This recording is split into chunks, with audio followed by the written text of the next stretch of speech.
Halo semuanya, kembali lagi di podcast tadi. Tasya dan Nini. Oke, gimana Kak Tasya hari ini?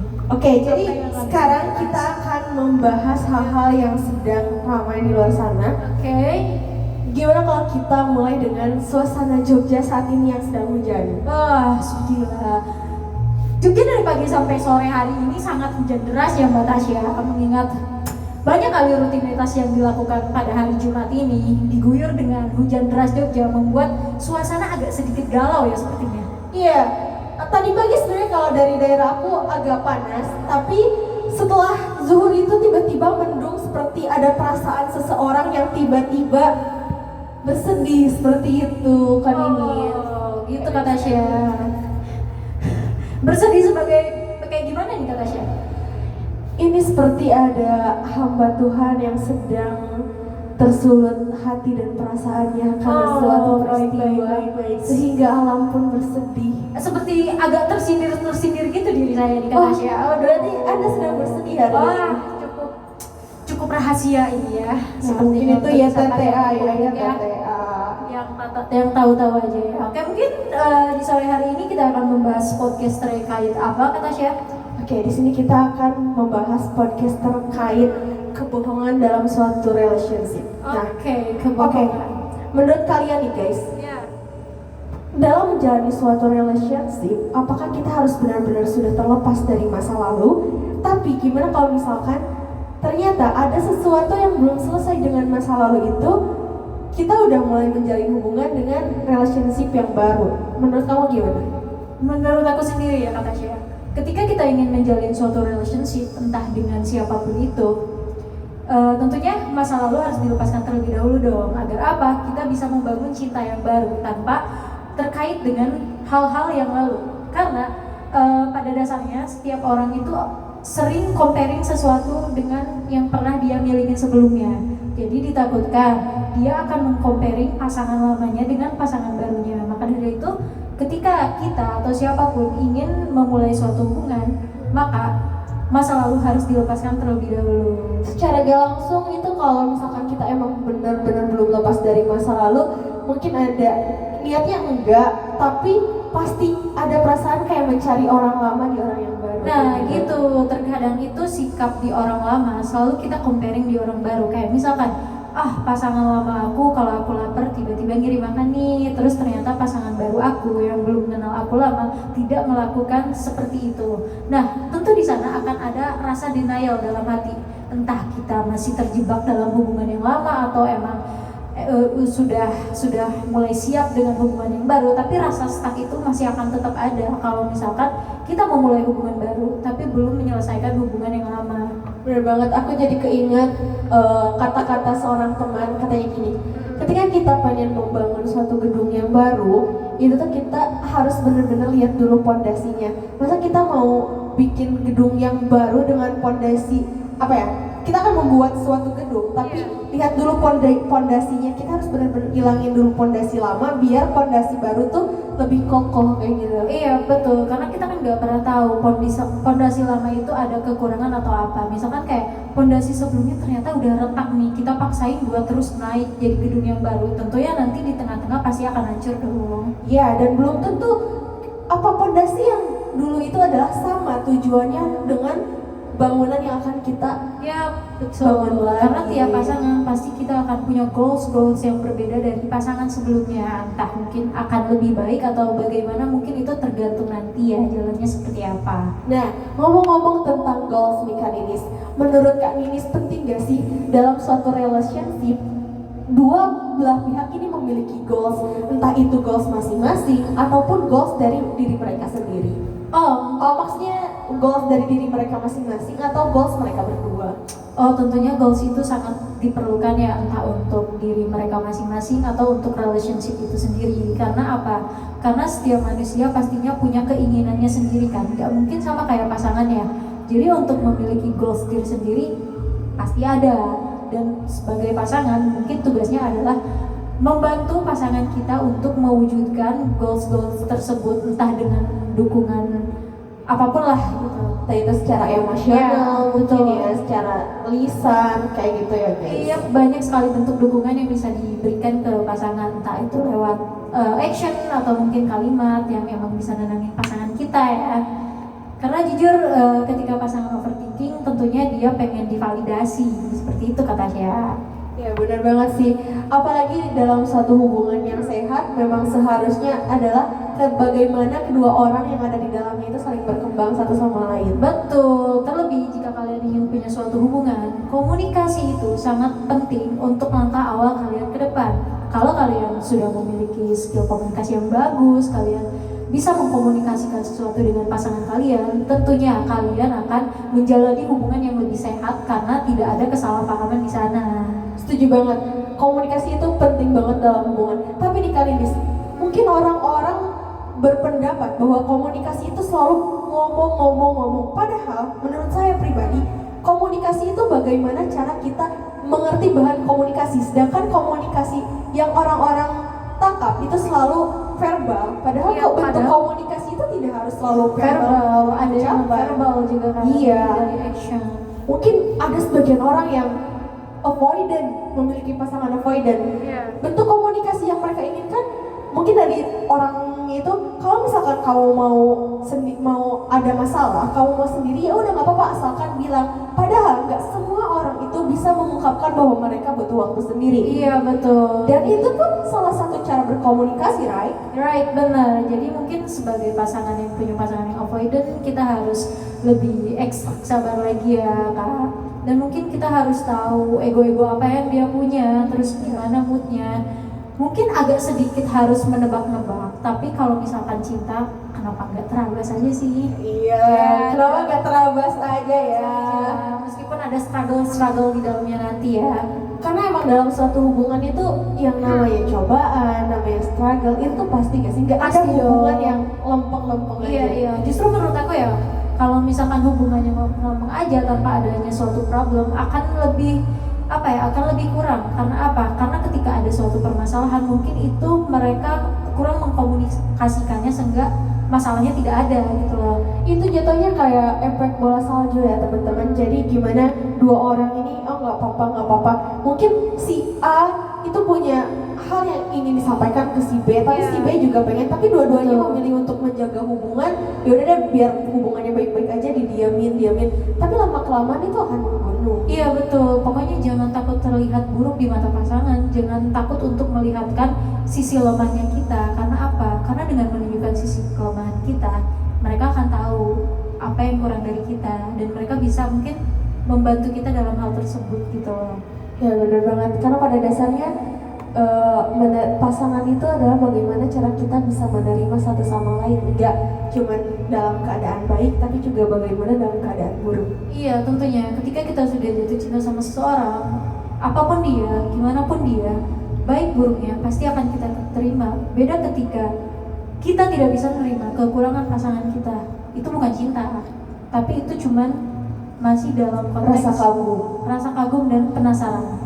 Ya benar banget, rasa kagum dan penasaran. Kadang tuh kita gak bisa, belum sulit untuk membedakan antara rasa sayang, kagum dan juga penasaran. Tapi ketika seseorang udah sayang sama orang itu, dia sudah bisa menerima apapun kekurangan dan kelebihan orang itu. Oke, katanya ngomong-ngomong tentang rasa suka, sayang dan cinta, menurut kata saya sendiri gimana sih cara bedain perasaan itu? Mengingat semua orang pasti punya caranya masing-masing ya untuk membedakan perasaan yang emang dia miliki. Untuk kata saya sendiri bagaimana?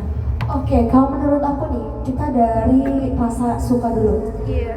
Setiap orang itu bisa memiliki rasa suka. Suka itu kayak senang dalam melakukan sesuatu. Nah, ketika bertemu dengan orang itu, ketika berbicara dengan orang itu, ada perasaan senang. Seperti halnya kita menonton film favorit, mau makan makanan favorit, itu ada rasa senang, ada rasa bahagia ketika kita memakannya seperti itu, atau ketika kita menonton filmnya. Begitupun dengan orang yang kita temui menimbulkan rasa senang, rasa bahagia, itu berarti ada rasa suka. Nah, beda lagi dengan rasa sayang. Rasa sayang ini lebih ke selain kita bahagia, ada rasa nyaman, ada rasa aman di dalamnya. Bagaimana cara kita menjadi tenang. Kalau tadi kan senang ya, kalau senang kan lebih menggebu seperti itu. Tapi kalau sayang ini tuh lebih ke entah kenapa kalau misalkan kita ada di dekat orang itu kita ngerasa nggak cuma nyaman, tapi ada rasa aman, dan juga kita merasa ingin melindungi, kita merasa ingin kayak bukan selalu ingin terlibat di dalam hidupnya, tapi ketika kita bersama orang itu ada perasaan kayak I will doing the best for her or for him. Kayak gitu. Tapi kalau untuk rasa cinta, sayang itu konteksnya bisa untuk orang tua, bisa untuk sahabat, bisa untuk teman, bisa untuk siapapun. Tapi kalau misalkan cinta, it's only one for pasangan ya, buat partner. Dan mungkin rasa cinta itu lebih ke ada rasa ingin membahagiakan. Kalau menurut aku ya, karena pada dasarnya cinta yang baik itu adalah bagaimana ingin membahagiakan satu sama lain. Bukan aku ingin membahagiakan diriku, bukan juga kamu ingin membahagiakan diri kamu, tapi bagaimana saling ingin membahagiakan satu sama lain. Jadi kalau misalkan nih, aku takut untuk melukai perasaan kamu karena aku ingin membahagiakan kamu. Nah, kamu juga takut melukai perasaan aku dan kamu ingin membahagiakan aku. Cuman poinnya tuh bukan bagaimana bukan dari level bahagianya gitu, tapi lebih ke perasaannya. Oke, setuju banget sih sama pendapat Kak Tasya. Setelah dijelaskan dari rasa suka, sayang, cinta, aku setuju banget sih. Rasa cinta itu emang ada keinginan untuk membahagiakan orang itu, entah itu partner atau orang tua. Tapi menurut Kak Tasya sendiri nih, ada nggak sih tipe orang yang bisa mencintai dua orang sekaligus?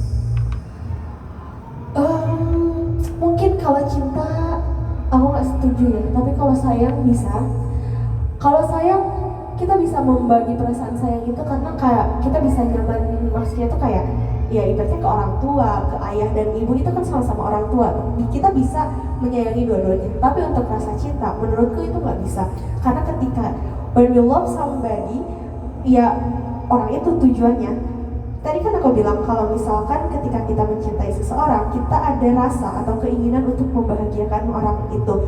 Ketika terbagi dua, maka itu sama saja dengan menyakiti orang itu dong. Dan menurutku jatuh cinta dua kali itu nggak bisa. Ketika seseorang jatuh cinta dua kali, berarti yang dia benar-benar cintai adalah orang kedua. Sedangkan orang ke satu, dia masih denial apakah dia benar-benar, mungkin dia terjebak dengan rasa sayangnya, rasa nyamannya, atau suasana behaviornya, kebiasaannya, ya rutinitas yang sulit dilepaskan. Iya, oke, setuju banget katanya. Oke, kalau dari Kak Ninis sendiri nih, Kak Ninis pernah gak sih ngerasain cinta kedua orang atau rasa sayang, atau bingung nih, ini aku tuh sebenarnya cintanya sama siapa sih, sama si A atau sama si B atau kayak gimana? Oke, mungkin untuk ngerasain rasa cinta sendiri aku belum pernah ya Kak seumur hidupku. Tapi untuk rasa sayang, untuk antar dua orang itu comparing aku pernah. Aku sering nge-compare orang karena aku egois, kadang aku pengen yang terbaik buat diri aku sendiri. Disclaimer dulu ya teman-teman, egois itu adalah sifat naluriah manusia. Semua manusia itu egois, tapi bagaimana cara kita menyikapi rasa itu, oke? Lanjut Kak. Mungkin ketika aku masih punya perasaan sayang sama seseorang dan jatuhnya belum ke cinta, aku masih bisa sama orang lain, aku masih bisa ada rasa suka atau rasa sayang lah ke orang lain gitu. Beda ketika aku jatuh cinta. Ketika aku jatuh cinta, pikiranku cuman bisa berpusat sama satu orang itu doang. Kayak hidup aku, kebiasaan aku, rutinitas aku mau dia tergabung di dalam itu semua. Sedangkan kalau aku masih sayang mungkin, aku nggak mau dia terlalu ikut campur soal kehidupan aku. Belum tumbuh rasa cintanya, baru tumbuh rasa sayangnya gitu. Untuk tumbuh rasa cinta ya, agak sulit kan aja. Ya, ada beberapa orang yang mungkin Kak Nini salah satu dari bagian itu yang memang sulit untuk merasa jatuh cinta, entah itu cinta pada pasangan atau ya memang ada beberapa orang yang sulit untuk jatuh cinta, tetapi ketika mereka sudah jatuh cinta, they are give all their heart. Iya betul. Tapi ketika rasa jatuh cinta itu muncul, banyak ketakutan baru tentunya yang emang jadi bahan overthinking saya ya katanya. Itu juga salah satu hal tentang avoidant. Aku pernah dengar gini kan ini. Avoidant itu ada fearful avoidant, ada avoidant. Itu kan artinya menarik diri. Dan kenapa alasan dia menarik diri? Salah satunya adalah karena dia takut akan keterikatan. Mungkin entah masa lalunya atau entah di kehidupan sebelumnya dia pernah ditinggalkan atau bagaimana. Ketika dia merasa terikat, dia takut akan suatu kebergantungan, sehingga dia menahan diri. Ketika dia merasa, oh aku udah mulai terikat nih, aku udah mulai ngerasa terlalu dekat, maka dia akan otomatis membangun suatu space atau suatu dinding, boundaries, benteng, karena sebenarnya itu untuk melindungi dirinya sendiri secara naluri ya. Dan mungkin aku tergolong orang yang kayak gitu ya Kak Tasya. Aku bukan orang yang pengen banget untuk jatuh cinta lebih dalam gitu. Aku selalu membatasi diri aku biar nggak larut sama perasaan yang aku punya. Tapi seandainya orang itu emang benar-benar ngedobrak itu bisa aja sih. Karena sejatinya cinta yang tulus itu adalah cinta yang tanpa direncanakan. Betul, aku jatuh cinta bukan untuk direncanakan. Aku nggak milih sama siapa aku jatuh cinta. Cuman ketika aku sama dia, aku ngerasain nyaman, aman, tenang, dan aku nggak perlu ingat-ingat kesedihan yang aku alamin gitu lah. Jadi aku cuman bisa ingat senang-senangnya doang tentang. Sedangkan untuk hal-hal yang sedih mungkin aku lupa sesaat kalau lagi sama dia ya. Tapi sebenarnya kalau misalkan kamu lagi sedih atau kamu lagi kamu bisa menjadi bukan berarti kamu menjadikan suatu pasangan itu sandaran. Itu menurut kamu gimana? Enggak. Sandaran gimana? Ya misalkan tiap kamu ada masalah atau semua everything tentang sedih kamu limpahkan ke dia. Oh itu nggak masalah sih, soalnya untuk melimpahkan rasa sedih atau kayak pengen dimengerti itu sebenarnya nggak masalah. Cuman asal dengan satu, jangan selalu ngeluh. Karena setuju banget ini nih, setuju banget. Iya, karena menurut aku pasangan kita juga punya urusannya masing-masing, kayak punya masalahnya masing-masing. Jadi untuk rasa ngeluh ya nggak apa-apa sebenarnya untuk ngeluh, tapi kalau misalkan tiap saat dikeluh kesahin gitu, itu akan jadi bumerang sendiri buat kita, karena nanti hubungannya nggak sehat. Iya, karena lama-lama jenuh juga nggak sih? Iya, jenuh dan capek. Dan itu tuh sebenarnya nggak sehat kalau segala hal itu dikeluhkan. Gak apa-apa untuk ngeluh, tapi ada kalanya nggak semua masalah itu tuh pasti ada jalan keluarnya kan? Iya betul. Kalau misalkan kita melimpahkan sekedar cerita oke, aku sedih nih, aku lagi ada masalah A, B, C, D. Gimana kalau terus mungkin kayak ya kadang pakai cerita aja. Nah dari situ kita bisa saling cari solusi bareng-bareng atau bertukar pandangan. Betul, itu yang paling penting sih. Sebenarnya kan untuk masalah bercerita dan mengeluh itu dua hal yang berbeda ya Kak Tasya. Mungkin untuk mengeluh tuh lebih kayak pengen didukung-dukung, diemong-emong gitu, kayak ya sikap-sikap yang kayak gitulah. Cuman mungkin untuk bercerita dia itu cuman pengen tahu sudut pandang kita. Keputusannya nanti itu terserah dia mau kayak gimana kan. Sedangkan kalau mengeluh tuh cuma pengen didukung, terus besoknya dibahas lagi. Itu orang yang ngeluh. Dan satu lagi kan Miss, ketika seseorang bercerita mungkin masalahnya tuh hari ini. Nah, tapi ada beberapa orang yang memang nggak bisa ketika ada masalah langsung cerita. Sini ada space. Ketika seseorang itu butuh space buat menenangkan diri, mungkin lebih ke ini gak sih? Karena ketika kita bersedih, kita cerita ke orang ya jatuhnya kalau lagi panas-panasnya, jatuhnya ngeluh karena yang kita pengen nih respon dari dia adalah ya validasi. Iya betul. Kalau saat sedih banget ya, kalau masalahnya emang baru-baru bener-bener gitu. Iya, padahal kadang kalau udah agak relax, mungkin jeda 5-10 menit pun sebenarnya bisa, nggak harus berhari-hari. Tergantung kita siapnya kapan untuk menerima pendapat orang lain atau pasangan kita. Dan kita harus selalu meluangkan beberapa persen dari hati kita untuk menerima apapun pendapat dia. Nah betul, dan mungkin kenapa dia bisa bisa menyimpan, ngekip dulu masalahnya, nggak langsung cerita ke pasangannya, karena bisa aja dia nggak mau cerita berdasarkan POV dan emosionalnya dia di saat itu gitu loh. Karena gimana pun orang yang emosional pasti cenderung akan menggebu-gebu, dia akan membenarkan setiap perilakunya. Iya bener banget, dia akan merasa bahwa setiap apa yang dia lakukan, setiap apa yang dia pikirkan itu benar. Iya, maka dari itu apa yang aku selalu terapin ke hidup aku sekarang, aku nggak pernah mutusin sesuatu ketika aku lagi emosional dan ketika aku lagi senang-senangnya banget. Iya kah? Iya. Kak Ninis pernah nggak dalam beberapa minggu atau bulan ini hal apa ya, kalau misalkan kita lagi ngerasa berat ya, memang kadang yang kita butuhin pasangan gak sih? Kita nggak bisa bohong kalau emang pasangan itu memang penting buat diri kita. Betul, makanya ketika dihadapkan dengan dua pilihan nih, lebih milih teman atau pasangan, pasti aku milih pasangan. Karena apa? Teman itu bisa pergi kapan aja, tapi pasangan itu yang bakalan terus sama kita dalam keadaan apapun. Dan aku nggak tahu teman itu benar-benar kayak Real friend? ya real friends, dia tulus ke kita apa emang cuman karena mau tahu cerita kita doang. And then menurutku kenapa harus pasangan? Kalau memang pasangan kita adalah pasangan yang benar-benar baik buat kita, dia tidak akan melarang kita untuk berteman dengan siapapun. Iya, dia nggak akan pernah ngelarang kita untuk bikin perubahan yang lebih baik gitu loh untuk kedepannya. Dia nggak akan larang ini itu, dia nggak akan utamain rasa cemburunya.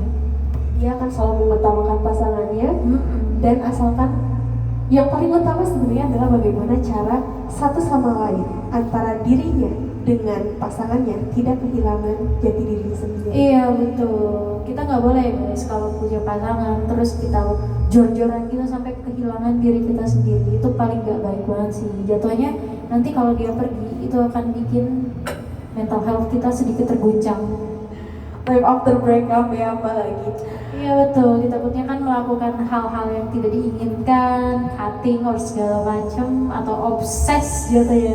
Oh iya, ngomong-ngomong terkait obses nih, menurut Kak Tasya sendiri, bagaimana seseorang yang jatuh cinta, dia ngeklaim kalau dia tuh jatuh cinta, dia ngeklaim kalau dia tuh melakukan segalanya buat pasangannya dia, tapi secara tidak langsung dia memberikan suatu ancaman untuk pasangan yang dia bilang cinta itu.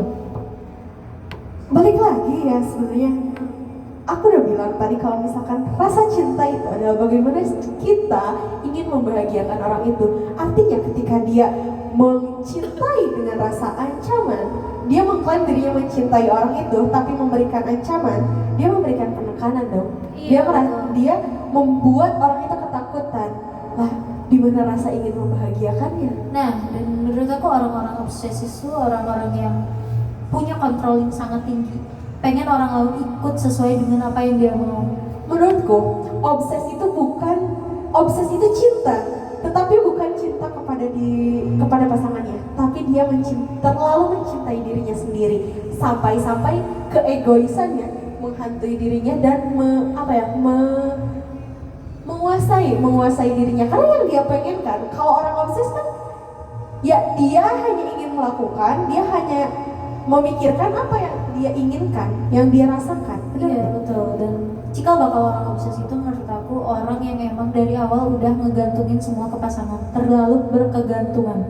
Karena ketika sesuatu yang dia udah gantungin pergi, dia pengen hal itu balik lagi, makanya rasa egoismenya muncul.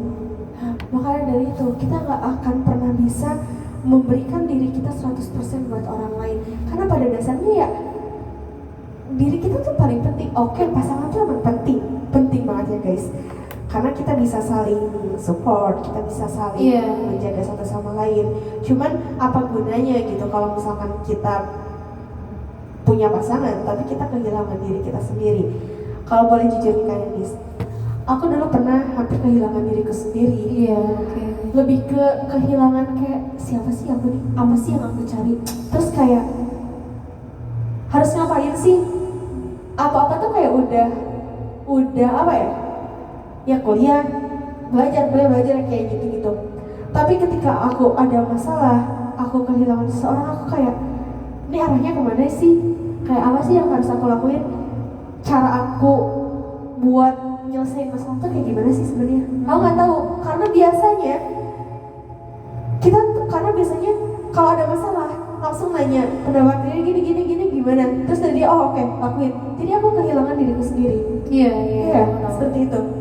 Nah, tapi I found someone, aku bertemu sama seseorang dan entah kenapa ketika aku ngobrol sama dia, aku melihat sudut pandang dia.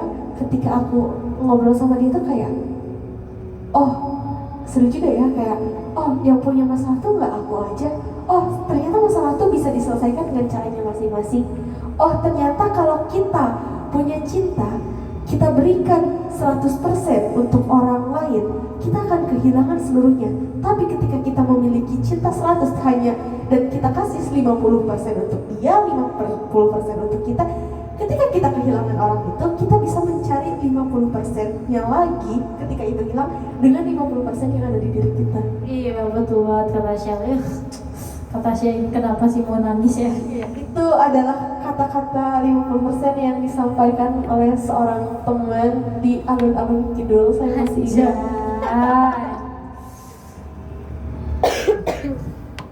Ngomong apa lagi ya gue? Kalau Kak Nini sendiri nih, apa hal yang bikin Kak Nini tertarik sama seseorang? Kira-kira tipe Kak Nini nih, kita tanya tentang tipe Kak Nini ya teman-teman.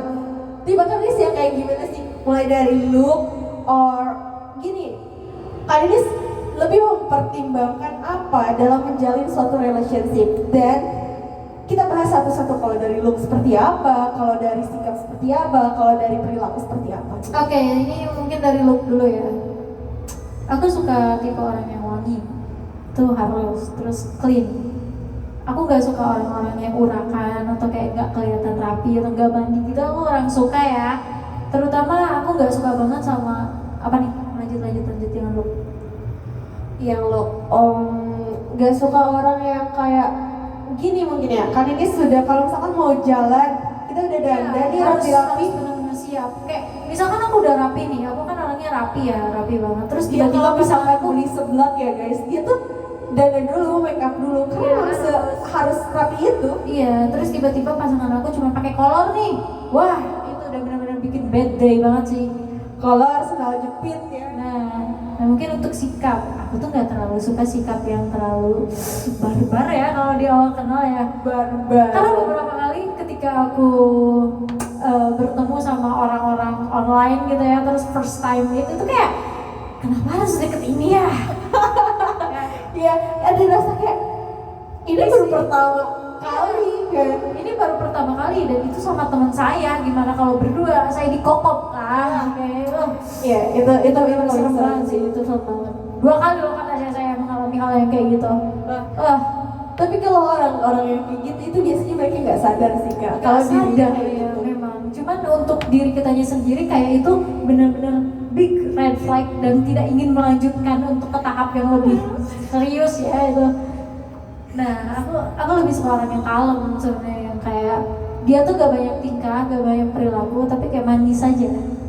Lebih ke just natural gitu loh untuk first meet tuh lebih ke Ya udah biasa aja gitu. iya kayak kita udah lama kenal mungkin lewat online atau kayak gimana. This is original right, kayak ini loh waktu pertama kali ketemu ya secara langsung kayak gitu.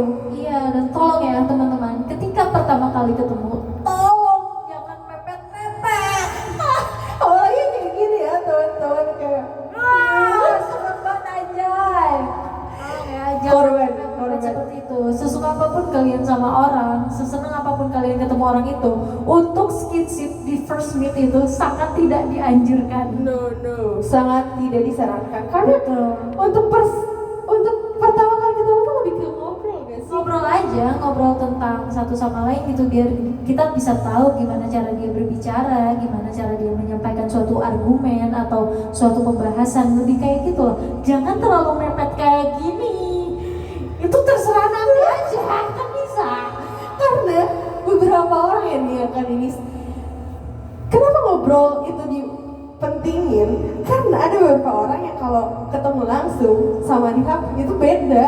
Nah, betul, terlebih nih, kalau kalian baru pertama kali ketemu sama orang yang benar-benar gak suka skinship atau gak suka physical touch, itu benar-benar bahaya banget dan red flag banget buat kalian. Dan itu malah bikin orang itu gak respect gak sih? Iya, punya nilai minus yang gede banget buat kalian ya itu. Minus 10 ya. Pol itu. Nah, di antara kalian ada gak nih? Weh, udah 29 menit kita bisa ini bikin podcast ya. Anjay. Oke. Terus dari sikap itu kan yang di red flag ini ya. Iya. Kayak kalau yang disukai nih, kayak tipenya tuh harus kayak gini. Kalau aku yang sukain ya yang good at communication itu penting. Good at Ingat. communication ya. Iya, itu yang akan bikin aku bener-bener wah ternyata ada nih orang yang kayak gini. Karena apa? Karena jarang orang yang bisa mengkomunikasikan sesuatu sama pasangannya. Mungkin untuk komunikasi yang kayak gombal-gombal gitu banyak ya cowok yang kayak gitu. Cuman untuk mengkomunikasikan yang deep, terus kayak bercerita tentang apa yang mereka rasakan, terus mengayomi kita sebagai perempuan itu jarang banget orang yang kayak gitu. Dan tidak mengutama lebih ke ini gitu sih kak, emotional intelligence. Iya, emotional intelligence itu harus bagus banget. Tapi itu sih emang yang paling susah banget kita cari di sini karena kebanyakan apalagi cowok-cowok nih kalau misalkan kita ada kesalahan atau hal yang dia nggak suka, kebanyakan tuh mereka ngomongnya tuh nggak mikir gitu loh. Iya. Langsung kayak aku tuh nggak suka gini tanpa mereka sadari justru itu bukan bikin kita takut apa gimana, malah bikin makin kesel dan Iya. kita nggak sadar. Dan terkadang cowok-cowok itu cuman bisa ngebujuk pasangan mereka tuh pakai giving gifts doang. Itu pasti banget.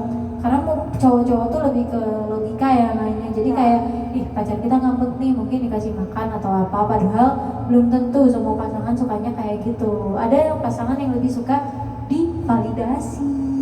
Ya benar banget, apalagi kalau misalkan ada masalah itu lebih bagaimana cara mengkomunikasikan masalahnya kayak aku tuh nggak suka ini menurutmu kayak gimana.